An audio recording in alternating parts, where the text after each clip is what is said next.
চারদিক একদম শান্ত, শুধু ঝিঝি পোকার ডাক। অরুণ তার বিছানায় শুয়ে আছে, কিন্তু সে জেগে। হঠাৎ খুব সুরহীন একটি গানের শব্দ ভেসে আসে। অরুণ বিছানা থেকে উঠে জানালার দিকে যায়। বাইরে আবছা অন্ধকার। অরুণ সাবধানে জানালা দিয়ে উকি মারে। সে দেখে দূরে একটা লম্বা ছায়ামূর্তির মতো মানুষ দাঁড়িয়ে আছে। তার মুখ দেখা যাচ্ছে না। সে খুবই সুরহীনভাবে গুনগুন করছে। অরুণকে দেখে ছায়ামূর্তিটি ধীরে ধীরে জঙ্গলের দিকে চলে যেতে থাকে। অরুণ ভয় পেয়ে তাড়াতাড়ি বিছানায় এসে শুয়ে পড়ে। পরদিন সকালবেলা অরুণ ও তার সহপাঠী তারা গতরাতে ঘটে যাওয়া ঘটনাটি নিয়ে কথা বলছে। অরুণ, তুই ঠিক দেখেছিলি ছায়ার মতন একজন রাতে হাঁটাচলা করে? হ্যাঁ রে তারা, আমি একদম ঠিক দেখেছি। তোর যদি বিশ্বাস না হয় তাহলে আজকে রাতে আমার সাথে চল। এমন সময় স্কুলের মাস্টারমশাই ওখানে চলে আসেন এবং বলেন, কি নিয়ে এত কথা বলছো তোমরা? গতরাতে দেখা ওই মানুষটিকে নিয়ে?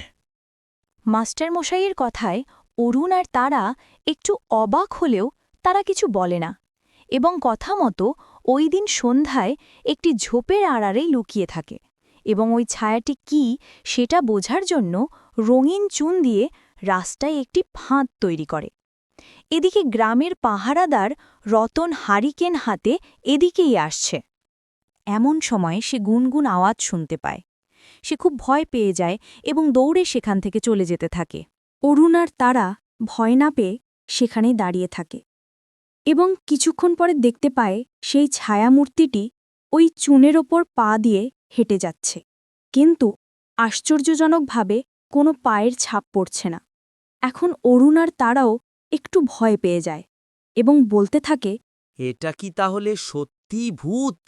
একথা বলতে না বলতেই অরুণ আর তারাকে চমকে দিয়ে গাছের আড়াল থেকে বেরিয়ে আসে মাস্টারমশাই। তার পরনে এখন আর সেই কালো জামা নেই।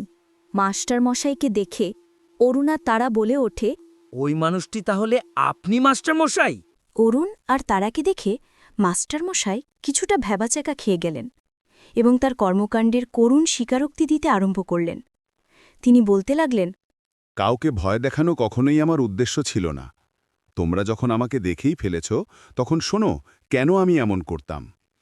আজ থেকে 5 বছর আগে আমার স্ত্রী নয়নতারা দেবী আমাকে ছেড়ে চলে যায়। এই যে দেখছো বড় গাছটা, এখানেই তার কবর। সে প্রতি রাতে আমার গলার গুনগুন গান শুনে ঘুমাত। তাই এখনও প্রতি রাতে আমি এখানে এসে তাকে গান শোনাই। আগে আমি ওই কালো পোশাক পরে আসতাম না। এলাকার মানুষজন আমাকে সরাসরি পাগল ভাবত, যে কারণে আমি গত 2 বছর ধরে ওই কালো পোশাক পরে এখানে আসি। অরুণ আর তারা কি বলবে বুঝতে পারছে না। তারা বলে উঠল, মাস্টারমশাই, আপনি এখনও আপনার স্ত্রীকে এত ভালোবাসেন? আজকে খুব ভালো লাগছে। আমাদের রাগী মাস্টারমশাই যে কত নরম মনের মানুষ তা আজকে আমরা বুঝতে পারছি। কিন্তু মাস্টারমশাই, আপনি আর এই কালো পোশাক পরে কখনোই আসবেন না। আপনি তো কোনো অন্যায় করছেন না, তাহলে কেন লুকিয়ে আসবেন? হ্যাঁ, তোমরা একদম ঠিক বলেছ। আমার এমনভাবে আসাটা কখনোই উচিত হয়নি। আর তো মাত্র কয়েকটা দিনই বেঁচে আছি।